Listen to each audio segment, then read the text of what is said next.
with you. Today's session is being recorded and we will be sharing this online afterward.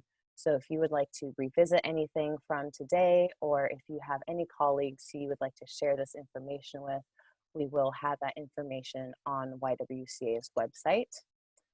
We're here today as part of the Week Without Violence, which is part of a global movement of YWCAs around the nation and across the globe to really end violence against women and girls. At YWCA, we know that not all violence is recognized equally or responded to equally, and some survivors go unrecognized altogether.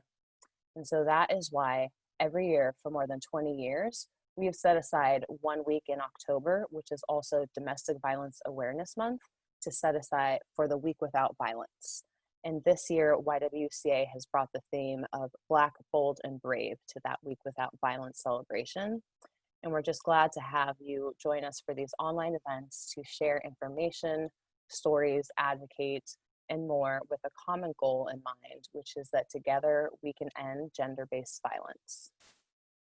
So in today's webinar, we have Dr. Carolyn West here with us. We're so excited. She's going to be talking about ways for advocates to enhance their responses to domestic violence and sexual assault survivors by understanding the impact of chronic and compound traumas experienced by Black women and the Black community. You'll learn how this historical trauma and oppression has shaped relationships between service providers in the Black community, and how to recognize how current social and institutional factors and biases create obstacles for survivors to getting the help that they need. Dr. Carolyn West is a clinical psychology professor at the University of Washington. She is also the author of more than 70 publications and has written extensively on racism and sexualized media. Dr. West has worked as an expert in domestic violence and sexual assault cases and works extensively to educate and equip professionals with the skills to provide culturally sensitive services to survivors of color. She will be doing a presentation, and then at the end of that presentation, we will be doing a question and answer session. So you can feel free to put your questions in the chat. And with that, I'm going to turn it over to Dr. West and turn off my camera so that all of you can focus on the important things she has to say today.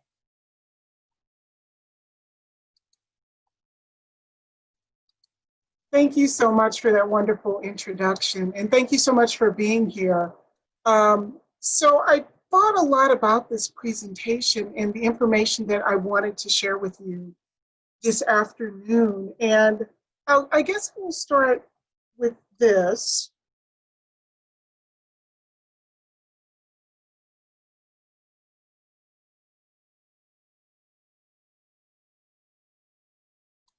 Much of my work does focus on the particular experiences of African American women. I remember when I was writing my book, Violence in the Lives of Black Women, Battered, Black, and Blue, one of the biggest struggles was with how do we articulate the many similarities among survivors without negating the experiences of Black women. Oftentimes, we approach this work with such a colorblind perspective, with the assumption that, well, domestic violence impacts people across all ethnicities, backgrounds, as if we don't need to talk about race very much at all. But then how do we talk about race and racism and the important differences with domestic violence without also reinforcing the very stereotypes that we really seek to avoid? And that has been one of the biggest challenges of my academic life, and sort of really devoting myself to this particular work. So I work broadly with survivors across ethnic backgrounds, but I think with this population, it's just becoming increasingly important that we have conversations around race and racism and how all of those things interact, and so that we can do a better job of serving the people that we really want to work with. So I'll ask as I go through this webinar that we try to hold both of those things in mind and really sort of challenge ourselves and think about the complexity of this particular topic. So that's really what I devote much of my research to. That said, so I will share my screen here, that if we look at the National Intimate Partner and Sexual Violence Survey, and that's pretty much the largest survey in the country, and some of our best statistics come from this particular survey. We find that 41%, according to this particular survey, and it's a national survey, that 41% of African American women in the sample had experienced some type of physical violence in their intimate relationship during their lifetime after the age of 18. And think of 10 African American women that you know. The best estimate that we have is about 4 of those 10 will experience some form of physical, sexual violence or stalking or some combination, psychological, or some combination of those things within their lifetime. So the best statistics we have is about 4 in 10 African American women will have this experience after the age of 18. And when we look at psychological aggression in particular, the numbers are even more stark. So more than half, 53%, will experience this. And we're finding similarly difficult statistics with sexual violence as well. 22%, according to the National Intimate Partner and Sexual Violence Survey, will be raped after the age of 18.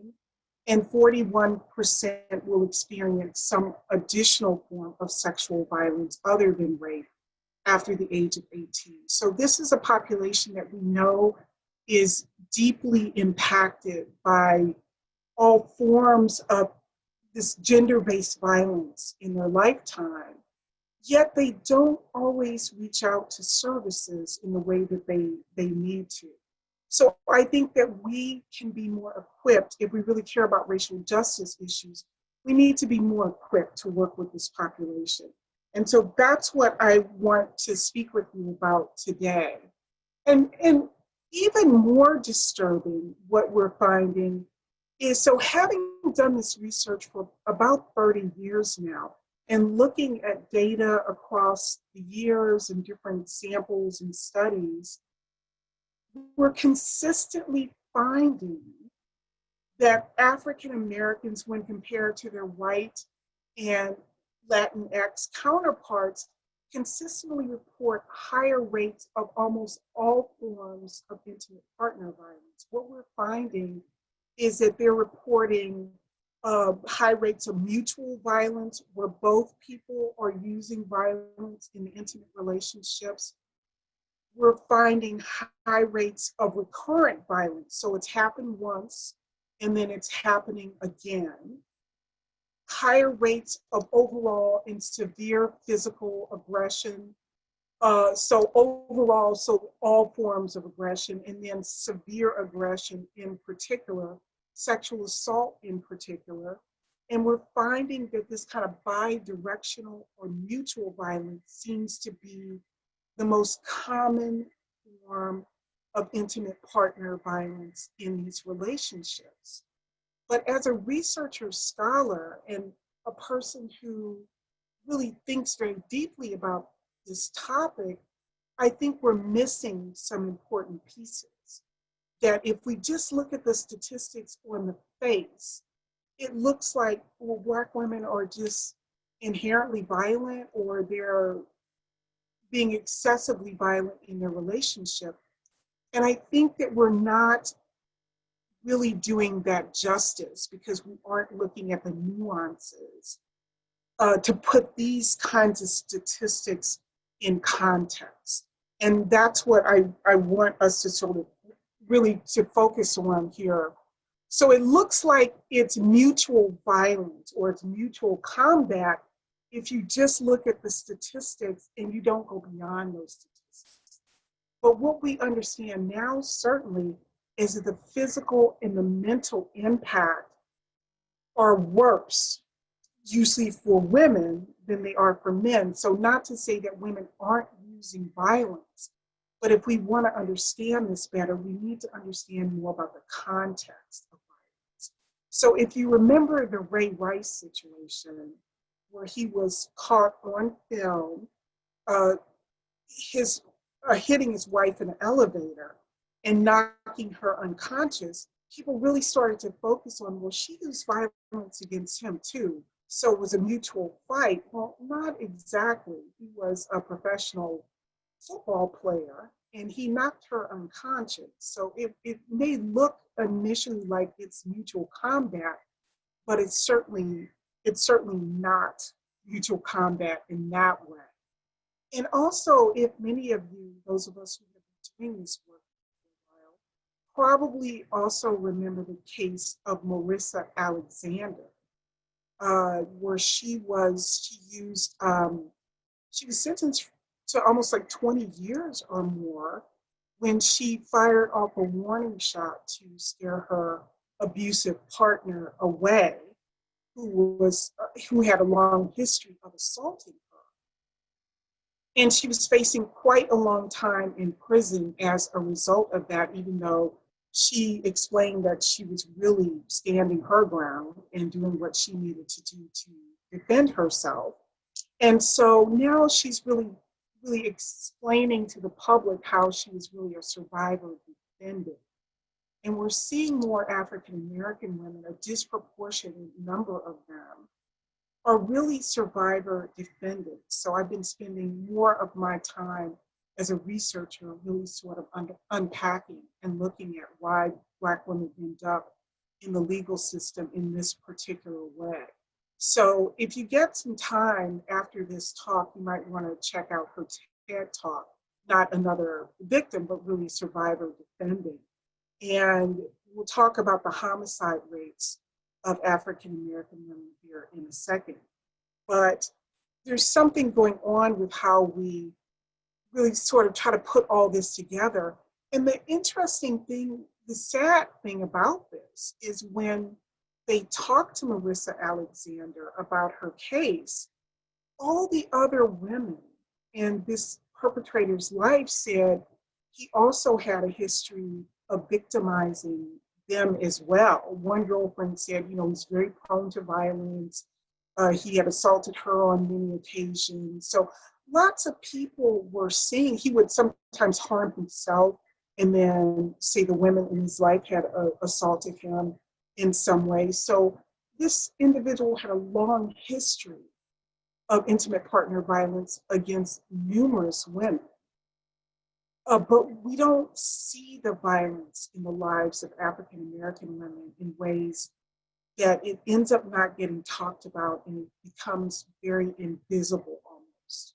And so those are the things that we need to raise our awareness about so that survivors don't become survivor defendants and end up in the legal system in that way.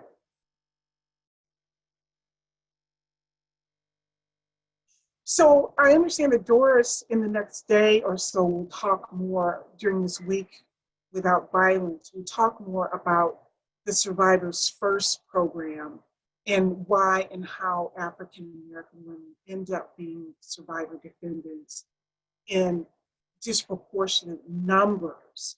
But what we're finding is that battered women in general, and particularly African American women, end up being in this situation because they end up getting, and by survivor defendants, we really refer to battered women who are arrested or end up in the criminal legal system after they've used violence in some form or another. And that's for a variety of reasons, and it is complex. But they oftentimes, particularly with Black women, they're not trusting the legal system to work on their behalf. And so they oftentimes don't call the legal system until the violence gets very severe, and then they themselves are arrested. Black women tend to fight back more when faced with intimate partner violence, maybe perhaps because they don't trust the legal system to intervene on their behalf. So it looks like they are perpetrators themselves. They may be facing perpetrators, partners who are using more serious violence, which means they themselves have to use violence in self-defense. And now what we're understanding is that these women probably are what we now, the literature is calling abused aggressors. So they may be looking or appearing to use aggression, but they're actually abused or battered women. So abuse, aggression. And so depending on their background, especially if they have a lengthy background of violence in their childhood, for them using aggression can seem like a conflict resolution strategy. Certainly not the most healthy, successful conflict resolution strategy, but how they learn to manage the violence in their lives. And so we need to really unpack that in more detail. So what we're finding out is that we really need to understand, and this actually curriculum is online called Criminalizing Survival. We're finding that Black battered women are ending up in the criminal legal system because maybe they're committing crimes in order to escape the violence. So they are, engaging in theft in order to, because they're fearful of being homeless. So they're stealing things in order to get rent money or something of that nature. So we're really ending up criminalizing survival and not really understanding at the foundation of what's going on is domestic violence.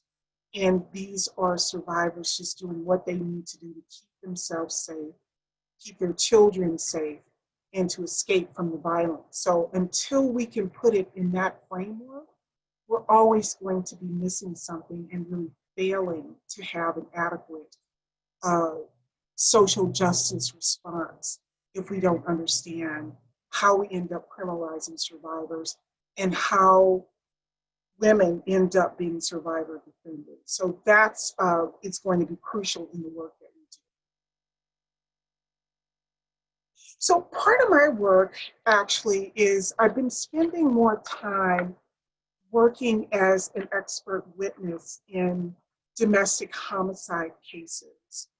Oftentimes women of color who have used violence in self-defense and they end up killing their abusive partners. So I'll talk more about how we can do a danger assessment in order to predict that, because it's not that they're also being killed by intimate partners at record rates, but they're also using lethal violence against their intimate partners because they are so unsafe.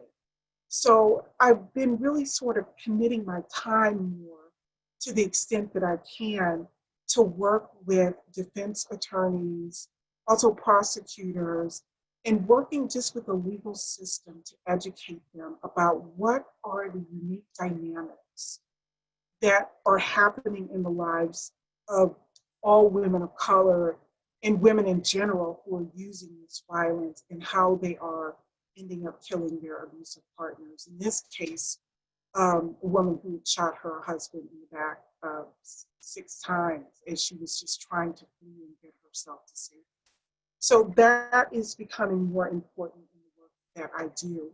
And as I do this work, um, year after year, decade after decade, and as I continue to do more writing around this issue, and I would refer you to my website, which I'll give you my website again at the end of this webinar. I make all of my articles and research papers downloadable for free. And you can also reach out to me if you have questions about some of my additional research that you would like to have access to. But what I'm just really concluding, especially now during the historical time that we're living through, is that in order to do this work effectively, we have got to begin to widen our lens to understand what we're seeing so we can have a more appropriate, culturally responsive system that meets the needs of all survivors that we're working with. So let me tell you a bit more about what do I mean by widening the needs. And this is what I mean by this. Several things that I mean by this. One, we have to take an intersectional approach. And Kimberly Crenshaw, who kind of coined this term intersectionality, and I'll tell you more about what she really meant with that, is that if we aren't intersectional, some of us, the most vulnerable, are always going to fall through the cracks. And that's what we're missing oftentimes in the services that we provide. We're not taking enough of an intersectional analysis. And how I sort of tried to play with that in my own research or to articulate what that would look like. And when I think about an intersectional analysis, we're all more than just one part of our identity.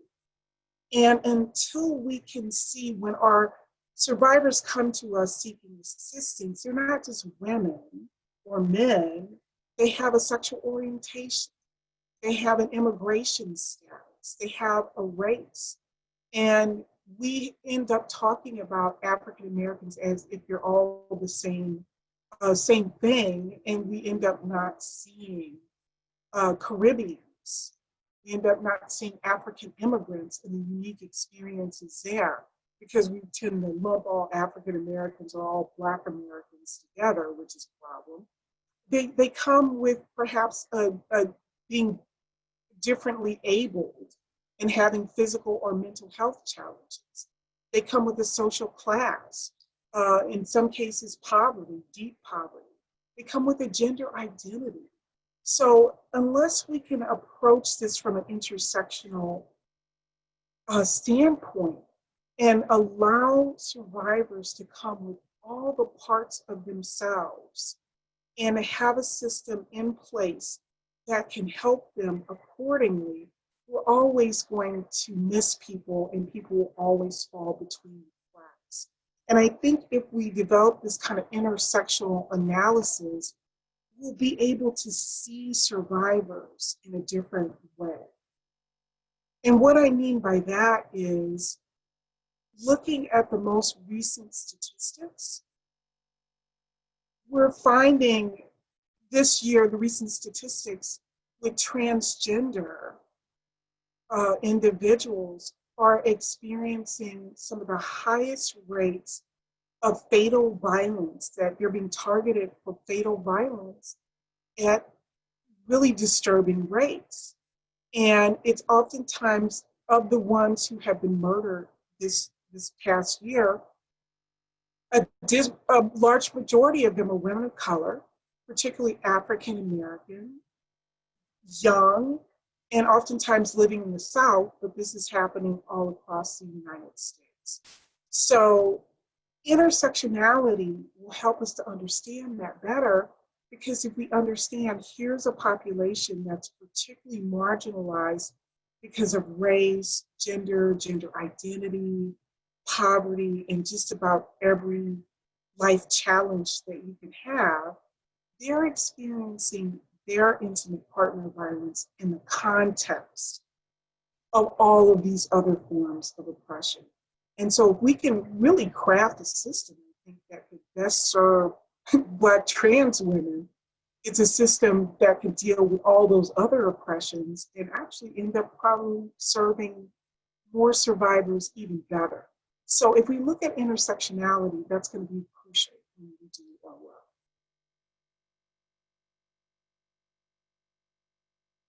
When I talk about widening the lens, another thing I'm referring to, and this is my last book chapter that came out several months ago, and I'll be happy to share that with any participants who want to learn more about this.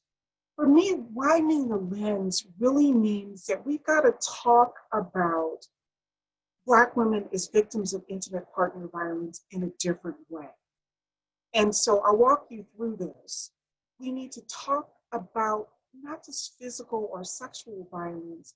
I'm going to talk to you about unique forms or more different forms of violence that Black women are exposed to that we're maybe not recognizing in the way that we should.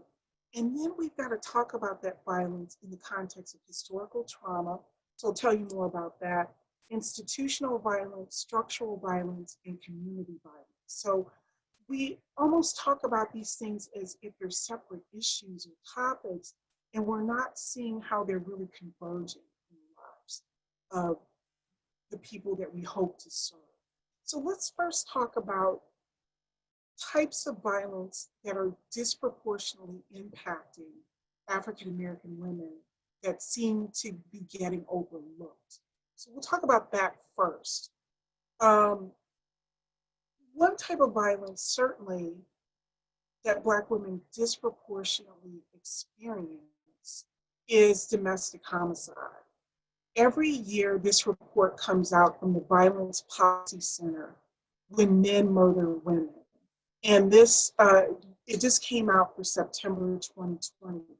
And every year they have a section on Black women because every year in their sample, they find that Black women are disproportionately impacted by domestic homicide. In particular, Black females were murdered by males at a rate nearly three times higher than white females. So 2.85 per 100,000. So Black women account for 14% of the female population, but then there were 32% of the females killed by males in the single victim, single offender. So one victim, one offender category when the race was known. So they're way over, disproportionately more likely to be killed by intimate partners. And so oftentimes when we focus on homicide, we focus on Black men who are killed, justifiably so, because those numbers are deeply disturbing. But we may be missing that disproportionately Black women are being killed as well, and they're being killed by intimate partners. And this is just another view. This is an older study from 2016 from the same data.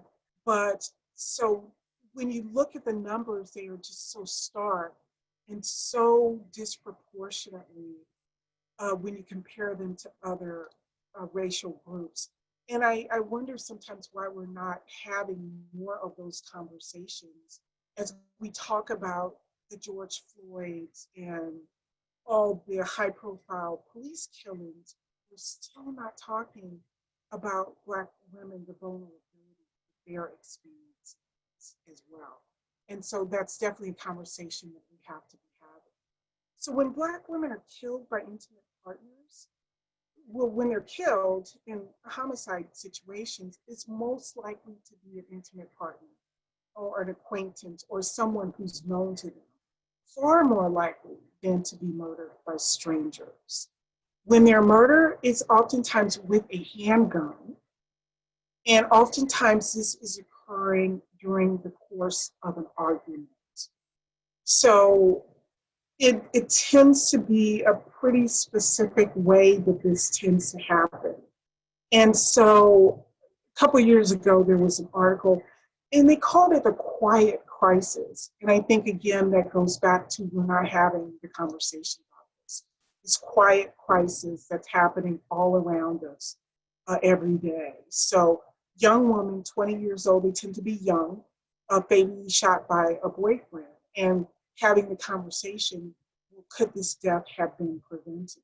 So we'll talk some about understanding some risk factors for maybe how we can do that in the future. Another form of intimate partner violence that we're not having a conversation about is reproductive coercion.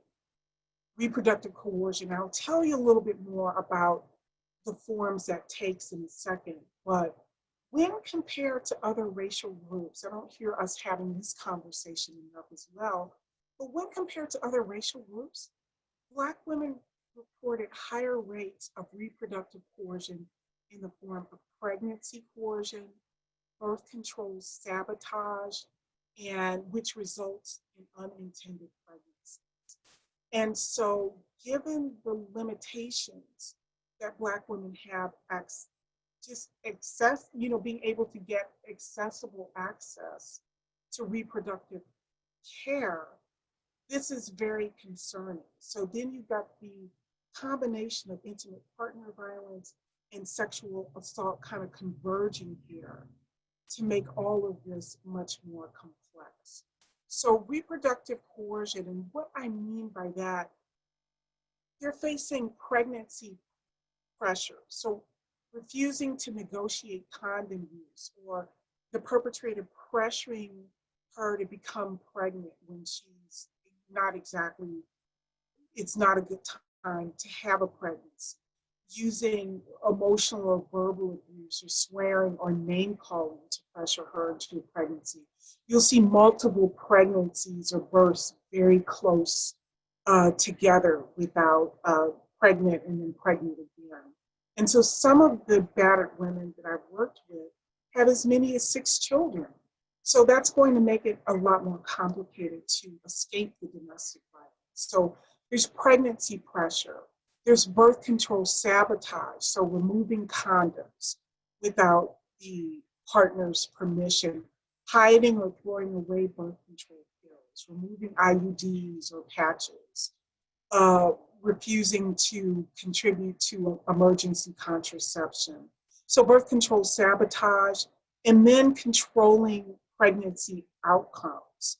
So if you don't have this baby, or you terminate a pregnancy, or whatever it is that I don't want you to do, I'm going to leave you, or I'm going to go be with somebody else, or that kind of thing. So controlling the pregnancy outcomes, pressuring her to carry the pregnancy to term, or pressuring her to terminate the pregnancy if that's not what she wants to do.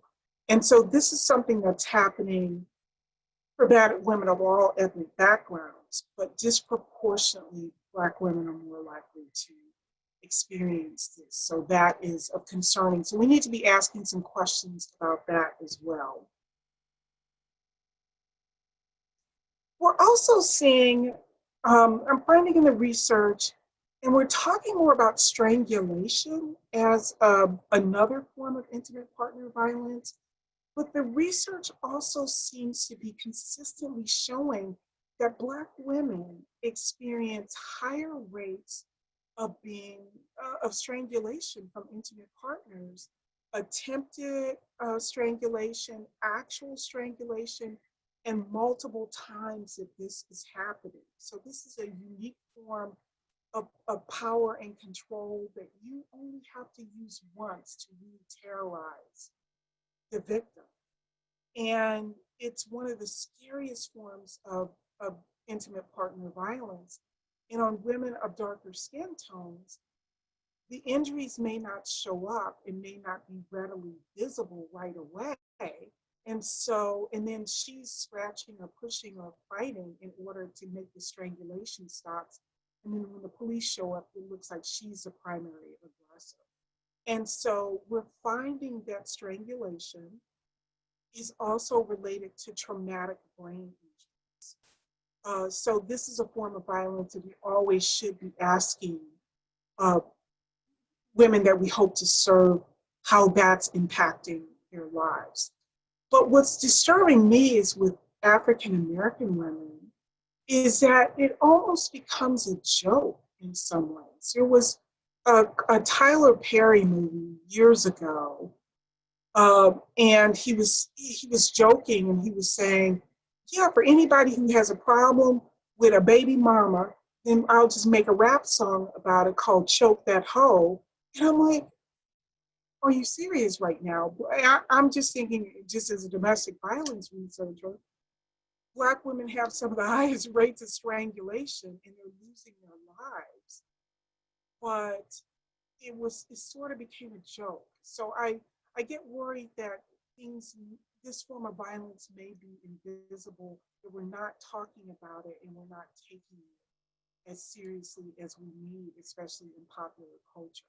So Black women do have some of the highest rates of strangulation compared to other ethnic groups.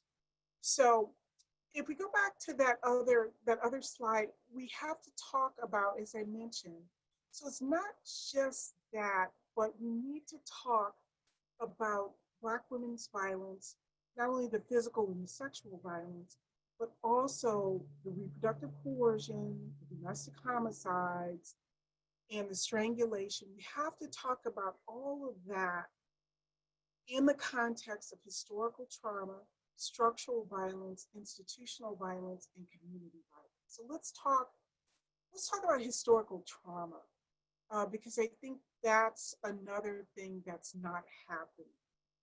And people often say, well, these are things that happened hundreds of years ago. We don't really need to address that. Let's just focus on the here and now. But as I say, why do we need to consider history? We need to consider history because one of my favorite quotes just puts it very simply. History would become all that men did during the day, but nothing of what they did during the night. And we'll see why that matters here in a minute. History matters. It always has, and it always will. And we're grappling with that now as a country. Now, I realize there's been some pushback on the 1619 project that was developed by the New York Times. But this whole project is really about talking about in August of 1619, so we're talking about 400 years here, a ship loaded with human cargo appeared on the horizon and landed in what is now the United States, even before the United States was the United States. And what happened with that event and slavery shaped this 400 years of our history and impacts us even today. So until we can unpack all of that, we won't be able to move forward in a way with racial justice like we need to, because the whole history of the country was built on enslaved Africans. So having that conversation can be exceedingly hard, but I think we can't continue to avoid that if we hope to be effective in the work that we're wanting to do today. So when I say historical trauma, what do I mean by that? This is one, probably the simplest definition, and I'll unpack that a little bit more for you, why this matters in the next couple of slides. But we talk about historical trauma. What we mean is the collective, spiritual, psychological, emotional, and cognitive distress intergenerationally derived from multiple negative, harassing, traumatic experiences that originated in slavery and continue throughout today in how we see racism and discrimination in our present day society. So historical trauma matters. So let me think about it this way. Many ethnic groups have experienced historical trauma. What happened to Native Americans? What happened to Jewish people during the Holocaust? So many different, what's happening now to many immigrant communities. So it's a type of mass trauma where whatever dominant group there is really subjugates or abuses a less powerful group. So you'll have segregation, you'll have displacement, you'll have physical and psychological violence, you'll have economic destructions of these communities, cultural displacement in their culture being uprooted. And the first or primary generations will experience that, and then that will just get passed down intergenerationally in terms of trauma response and how they respond physically and psychologically and socially, and generation after generation after generation. So here's another way maybe of thinking about this, or how I apply this to my own work that I do. I'm a university professor, but I'm also the granddaughter and great granddaughter of sharecroppers. And I never, and I was, my grandma helped raise me and my grandfather. And I've never been to a lynching, but they lived through lynchings in the deep South in Arkansas before the mass migration and they started to move to northern cities. And that shaped who they were. That shaped their parenting, that shaped how they raised their children and grandchildren. And that fear and trauma was still very much there across generations. So what does that mean for the work that we're doing today? I think this chart sort of summarizes it. We're starting to see that there is a physical reaction to trauma across generations. It shapes your ability to be healthy. It shapes um, why we have like high rates of diabetes in our culture and other health challenges, hypertension, cancer, of being exposed to that trauma and not having a way to sort of deal with it or escape it because it's compounding and it's multiple generations of this. Now, not to say that people aren't, if you look in the center of this chart, people are remarkably resilient and they do develop protective factors, but that generational trauma is very much there. So it's common even across generations because of generational trauma, you're going to have higher rates of unemployment. You're going to have higher rates of maybe substance abuse that people cope, or poverty, or child maltreatment. You're going to have higher rates of depression or post-traumatic stress disorder, which then leads to grief and anger and social isolation and loss of self-esteem. And that's just going to get passed down from generation to generation, despite the fact that people are remarkably resilient. And so historical trauma still very much impacts us today. And if we can understand that, if we can put our work in the context of historical trauma, then we can understand when we're seeing Black women today. If you call the Ray Rice situation, and I watched her give a press conference where she was almost apologizing for what happened. And it's like, oh, I'm sorry for the incident. Or how there's maybe a need or desire to protect African American women despite the domestic violence. How much of that goes back to, again, historical trauma and us seeing Black men in our community be arrested at record rates because of mass incarceration and not wanting to see other Black men maybe end up in the legal system. So much of that can be traced to historical trauma of having families being ripped apart. And, and despite the domestic violence, you don't want that to happen in your family. So you're willing to do whatever you need to do to sort of keep your family together. If we cannot see that as something dysfunctional about this individual woman, but to also see, well, how does the history kind of contribute to what we're seeing today? So taking a wider lens can help us tremendously. And we can have a conversation about this during the question and answer. We need to also put the work we're doing, we need to look at structural violence as well, because that's impacting us as well. So when I talk about structural violence, what I mean here is poverty, is homelessness, is racial segregation. That's a kind of violence in terms of how our society tends to be structured and organized in a way that some people are just always going to be consistently disadvantaged. And we're seeing that, I don't know if it's happening so much here in the Pacific Northwest, but we're seeing this across the country, what they're calling nuisance laws, where if you call the police too many times, then the police will say to the landlord, well, this property is a nuisance, and we need you to abate this nuisance. In other words, get rid of the person who's calling the police complaining of the domestic violence rather than what can we do to help the survivor. And so what's happening across the US because of these nuisance ordinances,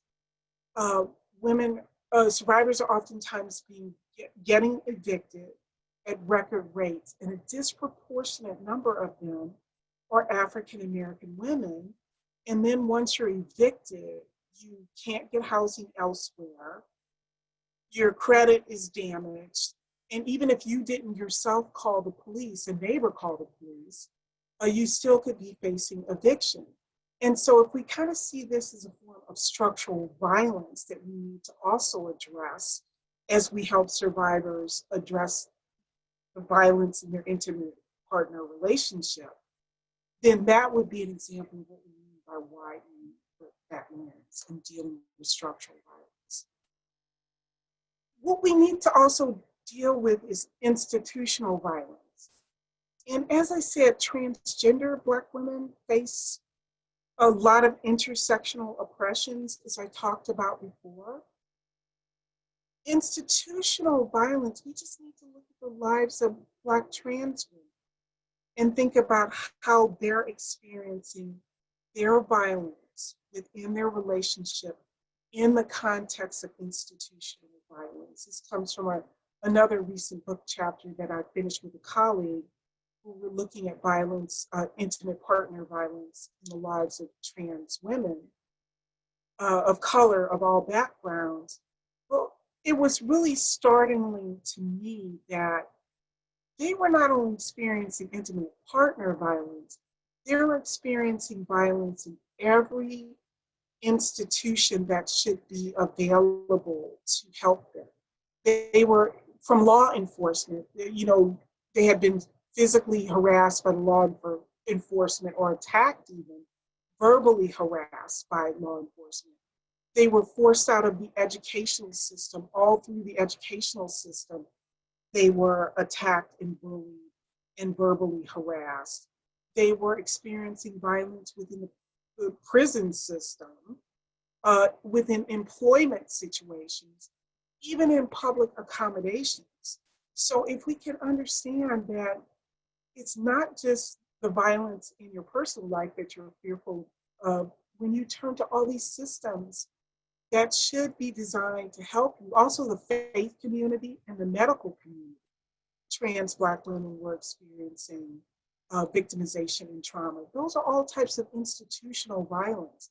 And so if we can understand that they're facing it broadly, then maybe we can do a better job with providing services for them. So this is true of survivors across ethnic groups, Black trans women, Black women of all gender identities. So institutional violence, as well as community violence too. We don't talk about that if you're living in a distressed community where you're worried not only about eviction, but also high rates of crime in your community where it's just simply unsafe to be, and you're worried about the well-being of your children.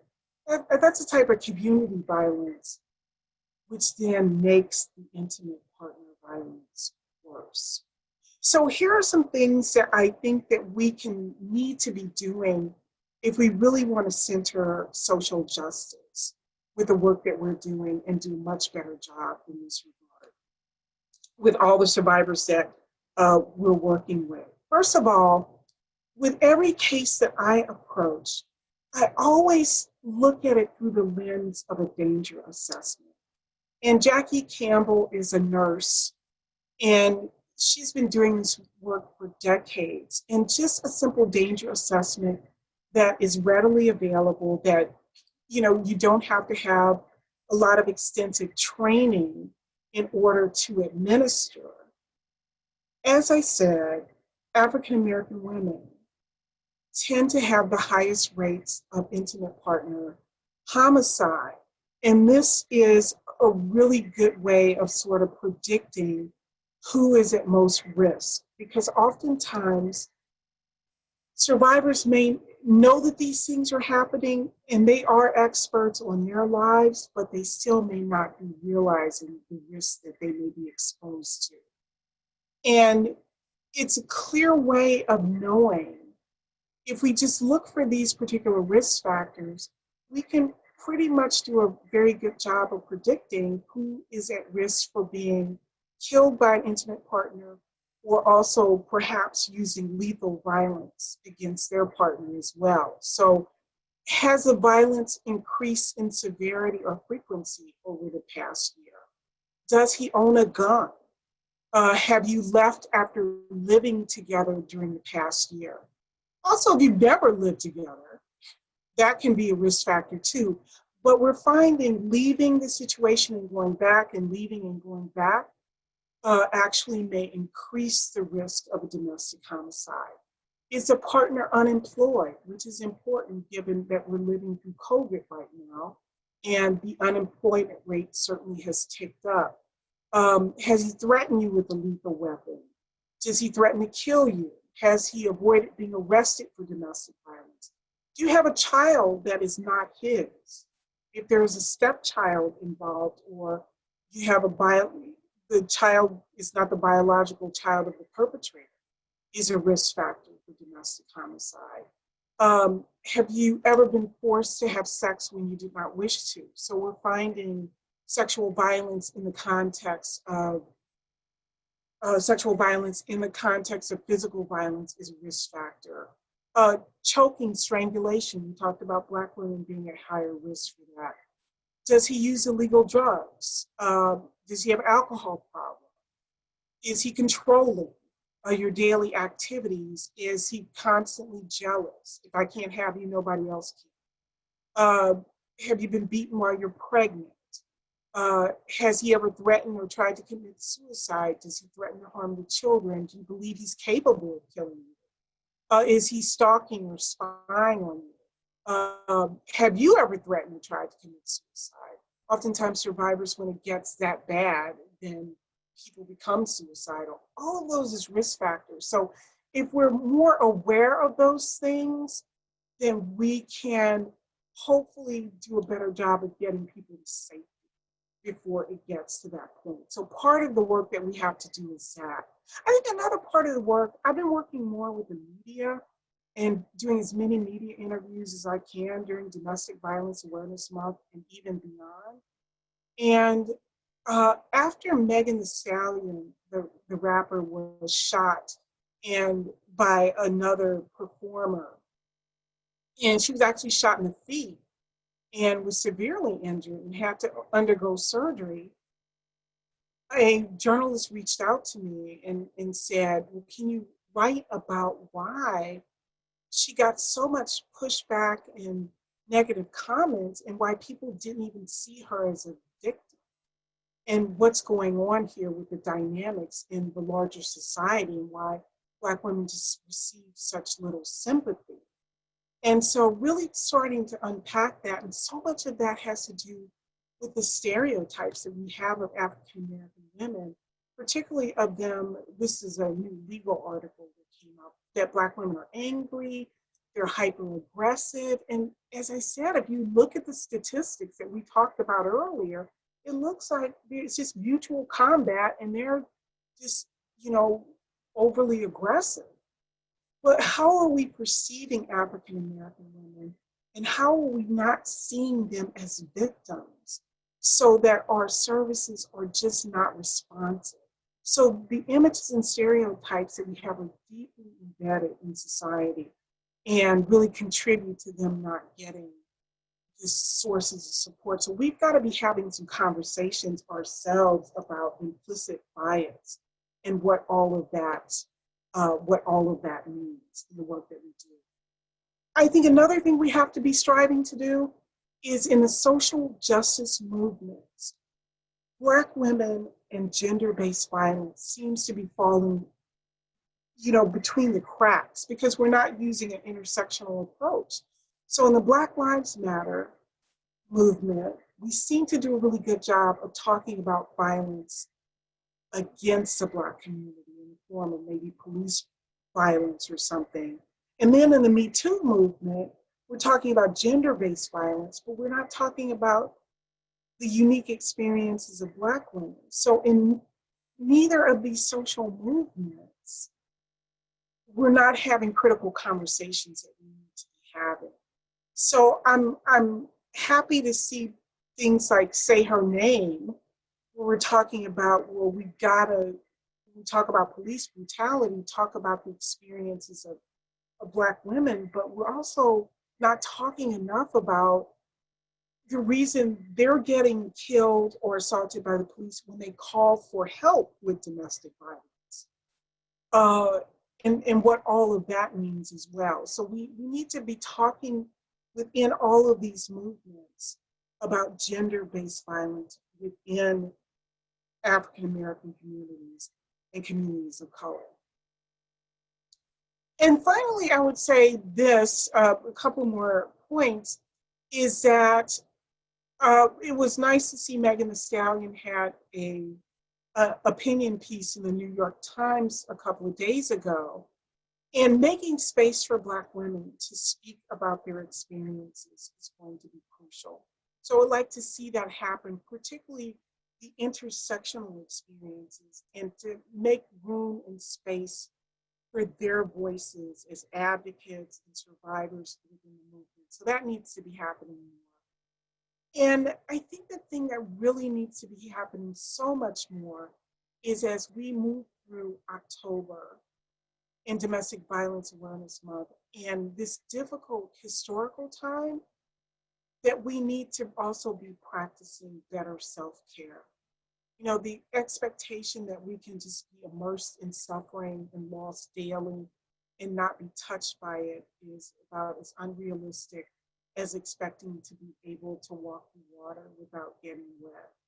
Is one of a reminder as I try to do this work um, during this really difficult historical time of racial injustice and political strife and everything, COVID and everything that's going on. So if we hope to really serve the people that we really want to serve, we've got to do that. Also do a really better job of also making sure that we're practicing good self-care in the middle of that. So I would say that, and I'll end here and let's take some questions and comments and I have some conversation, but please feel free to reach out to me. My pretty easy to find, and my web address is there and email.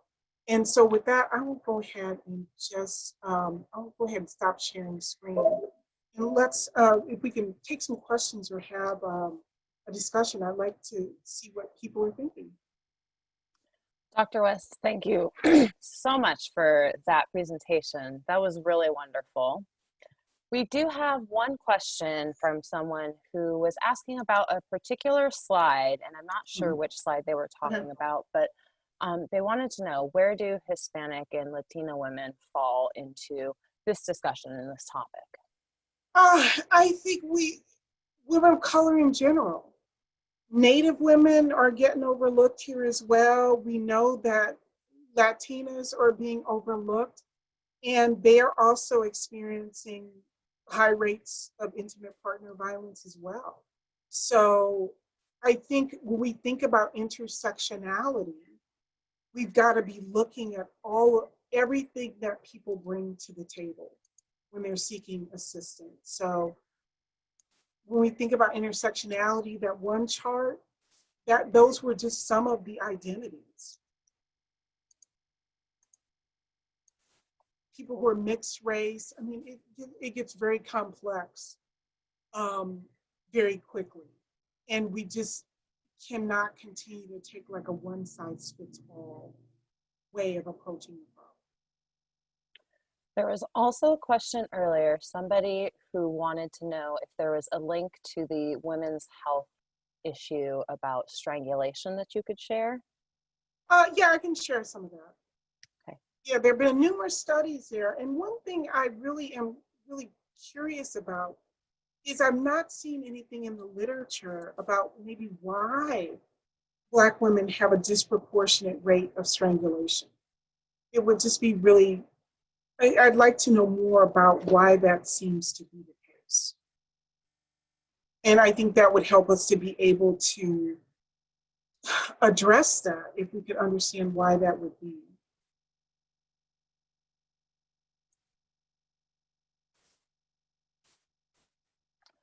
So we're just waiting to see if we have any more questions that come up in the chat or the Q&A. Anybody, if you would like to ask Dr. West to speak more about something, please feel free to use either of those places.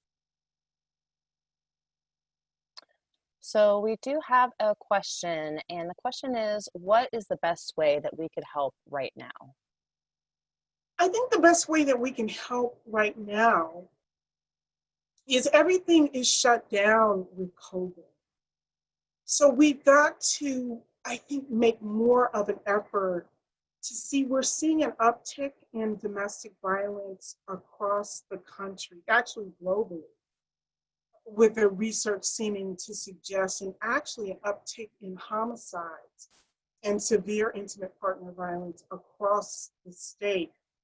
So I think the thing we need to be doing is checking in on people more and asking people more directly how are they doing and if they need assistance. Because I think in some ways we're all having this really intense experience where people are very isolated and needing help and not having the resources to turn to.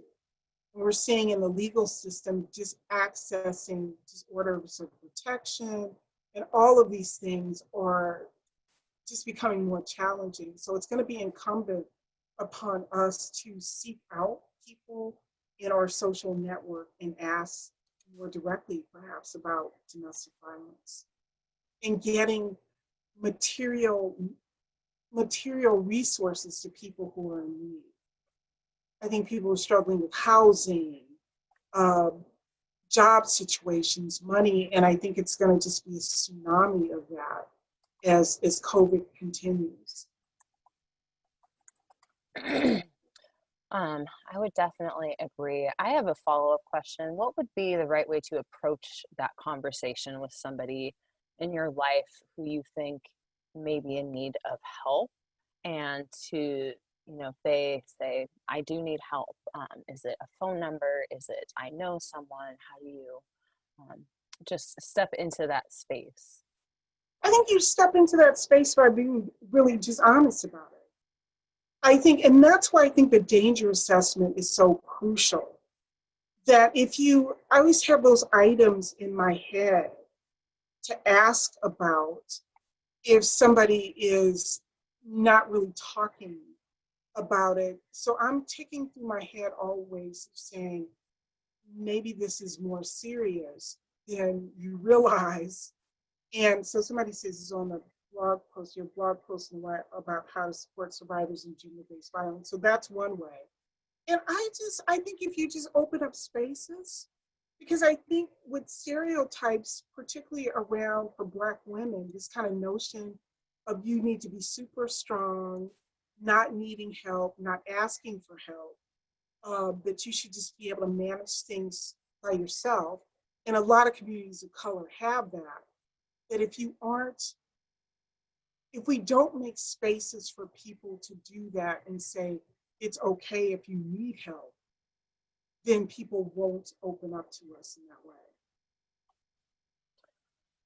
On the topic of self-care and mental health, do you agree that Black and Brown women would benefit more from mental health therapists and support from other women who look like them? I do. I think we need to have spaces that are culturally specific and appropriate. I mean, in some communities of color, some people need to sort of go outside of their community, and it may feel uncomfortable or unsafe to talk to people who look like them, and they may prefer that depending on their racial identity or situation. So I don't think we can have a blanket way of kind of looking at that. But culturally specific services do seem to help, because if we can, what do you need? What do we need to talk about parts of your history? We can't have a colorblind approach, because specific types of violence or historical trauma or those unique challenges that African American women may face, they may be really reluctant to have those conversations outside of their community. So, how do you think that the long-term impacts of COVID-19 are going to impact Black women survivors? I think it's going to have a profound impact. And I don't think that we even know how much, because we're in the middle of this thing right now. And I don't think until we get on the other side, but it's clearly disproportionately impacting, well, all of us, particularly African American women, in terms of housing and employment, unemployment, and all of those things, and a disproportionate number just getting ill and sick, and then having to be caregivers and all of that. So it's impacting all of us, but it's going to impact some communities just disproportionately more and in such profound ways that we have a lot to unpack. What I get afraid of, honestly, as an educator, the numbers of young people who are getting disconnected from the school system. And what is that going to mean going forward? Doing work around sex trafficking and everything, and we know that that's one of the biggest risk factors when you're not in school and you don't have that kind of social support system and you're just out sort of about and no connections. What is that going to mean? So I think it's going to have profound implications that will live with us for decades. Definitely very scary to think Yeah. how that can play out. Um, so with the current health crisis and the fact that partners are physically together more, and victims are not having the opportunity to get out of their home as much, how do we provide resources for them? How do we talk to them? Do you have any tips for that? I think somebody said on the YWCA,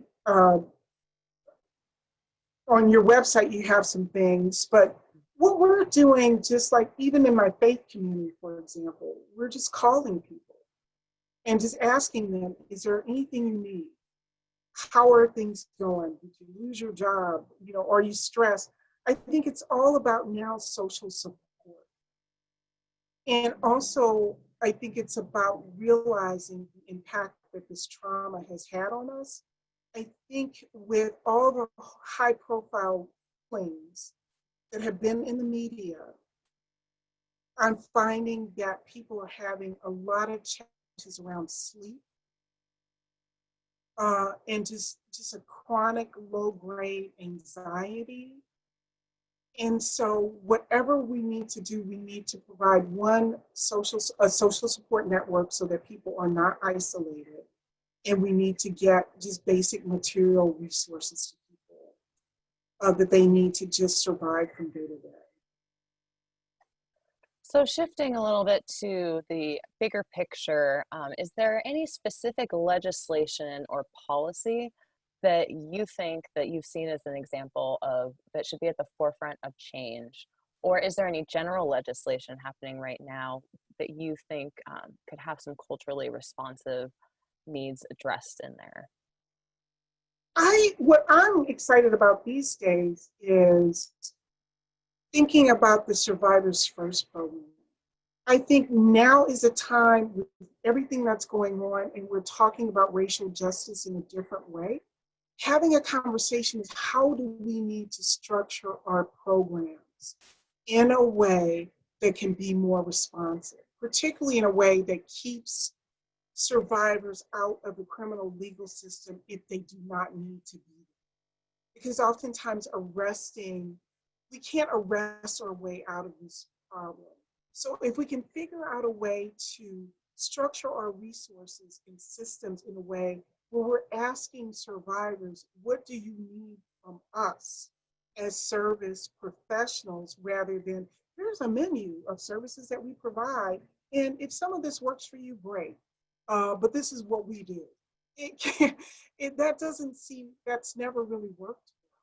And so I'm excited to see what happens with the Survivors First program and see what we can do, and which I will be the topic of tomorrow's discussion, I understand. But what can we do to craft this so that we can not further criminalize survivors? So can you speak a little bit more about the concept of protecting Black men by underreporting or not reporting intimate partner violence? I think what I call that really is taking sides against ourselves. I think oftentimes in the community, we and Black men have a lot of challenges, and they are in fact, you know, experiencing a lot of trauma and danger in the larger society. So the message is that they are somehow more in danger than we are. And we need to protect them from legal systems that have always historically been unfair to them. And so the message is, don't reinforce stereotypes. Maybe the African American men are inherently violent or brutal, because the stereotype already exists out there. And then don't air dirty laundry. Don't talk about personal things outside of the family. And so the expectation that you'll get pushback from people in the faith community, people in the family, just don't talk about these issues, resolve them in-house. And then the message that Black women are some angry, bitter, abusive, the feeling that there's a limited choice of partners to choose from, so you don't want to lose that partner. All of those things sort of converge to kind of create this culture of silence where you just don't talk about these issues. You certainly don't call the police. Do you know where the term angry Black woman originated? I do. Doing some research on this topic for many years as well. It's a newer term, but this kind of notion of the angry Black woman goes back sort of to like the 1950s. There was a radio show and then a TV show called Amos and Andy. And there was a character called Sapphire. And she was always like screaming at her husband and just very like negative and verbally abusive, but it was like a comedy and something to not be serious. So the image kind of morphed from there. And we see it throughout reality TV and just throughout our culture. So even with Kamala Harris, who's running for vice president, what we saw with the first lady, Michelle Obama, the term just quickly gets thrown out there. If you raise your voice or if you're passionate about anything, then you are angry. And then we have to shut this down and not take it very seriously. So this image just permeates everything. So when Black women call the police, then you're like, okay, you're being uncooperative, so we're gonna arrest you too. So that image seems to be out there a lot, and it's almost unavoidable even when you're not being angry and abusive. So we encounter this in workplaces, in school settings, in relationships, and just like everywhere. Yes, I will say I have encountered that before. And I was like, it's passion. And Yeah. I think that And there are things to be angry about. I'm just saying. that is very true. So, knowing that there's a lot of things to be angry about, what are some of your personal self-care strategies? I like meditation and yoga a lot. And one thing I've been doing, I wasn't able to do it this year because of COVID. I just go to a monastery for a week for a silent retreat. I leave my cell phone, I leave my computer, and just go for a silent retreat and take long walks and not talk to anybody and try to get my mind right. And that's something that it just helped me tremendously. And I look forward to getting back to that as well. Exercise, sleep, and sleep is a good thing. That's been elusive with everything that's been going on with it just permeates everything right now. That's been something I've been trying to challenge myself to do, just basic self-care, just in terms of sleeping and not working all. It's an important balance to have. So, for organizations that serve Black women survivors, how do you recommend that we validate the survivors and victimization that they've experienced without reducing them or their stories to them just being victims and having that define their experience? I think we got to hold both things. And we have to understand the victimization and that this is truly victimization, because otherwise we're going to fall into that kind of myth of the strong Black woman, which is ends up not being emotionally healthy, but to also see their resilience as well. And that being able to hold both of these in a place for women so that they can grieve the trauma that they've experienced is going to be important as well. I work with an organization out of Washington, D.C. called Ujima, and that's a national organization that's culturally specific. They're producing information, training materials, etc., for specifically for survivors of color. And I can send you that link so you can share it with participants afterwards. But I think we need to hold space and we need to allow women and survivors a space where they don't have to be strong and have it all together, in a place to grieve and be sad and to unpack that trauma. Because not by not doing it, it just gets passed down to the next generation in ways that are not helpful. So it looks like those are all of the questions that we have right now in the Q&A. So if anybody has anything else to ask Dr. West, now is the time. And is there anything, Dr. West, that you haven't gotten an opportunity to say today that you would like to share with our audience? I guess I would like to share that a Nina Simone song that keeps coming to my head, that Black women need to learn to leave the table when love is not being served. And I think that we can all just benefit from learning healthy ways to have relationships, especially now, and a sense of self-value and who we're choosing to partner up with. And so not seeing the resilience, that the tremendous resilience that Black women have is so crucial, but also making space to talk about what healthy relationships look like is going to be crucial, I think, going forward. And for us, working with lots of organizations over the years, finding the space and time for us to do work as advocates, to have conversations about how we're running our organizations in a way that maybe there's racism there that we don't intend to be having, and how we can unpack that, to do our own personal work around these issues so that we can better serve survivors. It's going to be crucial. And that's what I would like to see going forward. And that if we really want to be doing social justice work, it's going to start with us as individuals also doing that work first.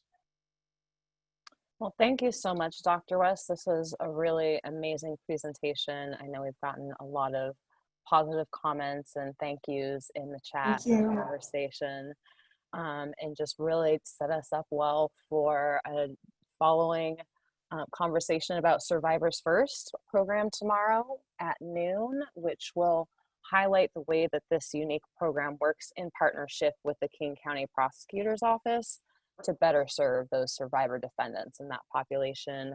On Thursday, we're going to have a panel discussion with several other members of staff from our gender-based violence specialized services programs. And on Friday, we're going to be doing an FAQ. So if you are attending today's event or any of the other events and you just have a question, join us on Friday. It's going to be a very fun and interactive Q&A session where you'll get to meet more staff from YWCA. So we're really excited to highlight that. All of the information is linked in the chat is available on our website. Thank you so much for having me. And I just thank everybody who's doing this important work. And I honor you, I see you, I appreciate you. And I look forward in the future if I can share any of my scholarship or research with you. Please don't hesitate to reach out to me. Thank you so much, Dr. West. You're welcome. Have a Great day. Thank you. Bye.